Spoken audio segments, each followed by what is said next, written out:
જાતિવાદી માનસિકતા હાલ ગુજરાતની અંદર સમગ્ર શિક્ષણ જગતને કલંક લાગે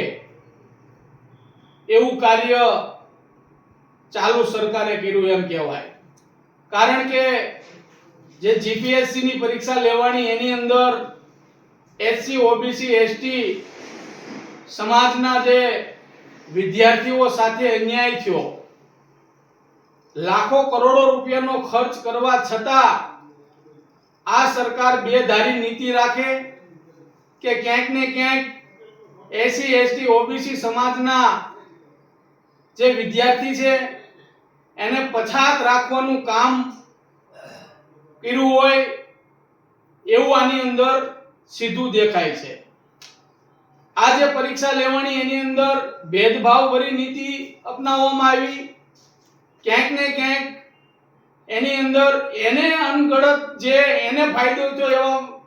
નિયમો રાખી ફેરફાર કરી અને ઉજળિયાત વર્ગને ફાયદો થાય એ પ્રકારના સુધારા વધારા કરી અને એસસી એસટી ઓબીસી અને માઇનોરિટી સમાજને વિદ્યાર્થીને ખૂબ નુકસાની જાય એ રીતનું આની અંદર વલણ અપનાવવામાં આવ્યું. તો અમારી એક જ માંગ છે કે જે જીપીએસસી ની પરીક્ષા લેવાની જે પણ ઉમેદવારો એસસી એસટી ઓબીસી અને માઇનોરિટી સમાજના ઉમેદવારો હતા એની સાથે અન્યાય થયો, એને નોકરી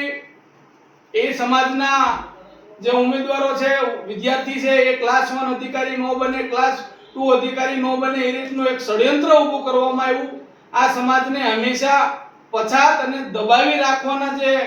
કાર્યક્રમ આ લોકોએ શરૂ કર્યા છે, તો એના વિરુદ્ધ આજે અમે સરકારને એક ચીમકી આપી છે કે ખરેખર આ પ્રકારનું વલણ જોઈને ક્યાંક ને ક્યાંક ભૂલ કરી હોય તો એમાં સુધારો કરવામાં આવે અને શિક્ષણની અંદર તમામ લોકોને સમાન રાખવામાં આવે. ક્યાંક ને ક્યાંક એ રીતે દોડની અંદર માર્ક કાપી નાખવામાં આવે. કારણ કે એસસી એસટી ઓબીસી અને માઇનોરિટી સમાજની અંદરથી જે વિદ્યાર્થી આવતા હોય અનેક પ્રકારે હોશિયાર હોય તો એને એ પ્રકારે ડાઉન કરવાના આ લોકોએ જે માર્ક ઘટાડ્યા અને એને પાછા પાડવાનું કામ કર્યું છે. તો અમારી એક જ માંગ છે કે આવી બેધારી નીતિ નો અપનાવે અને શિક્ષણ જગતની અંદર ખરેખર જે હોશિયાર છે બધા સર્વ વિદ્યાર્થીને એક સમાન ગણવામાં આવે અને ભેદભાવ ભરી નીતિ જે એની પેનલની અંદર બેસાડો, જીપીએસસી ની પરીક્ષા લેવામાં આવે એની પેનલની અંદર ઉજળિયાત વર્ગના લોકોને બેસાડવામાં આવે એના કરતા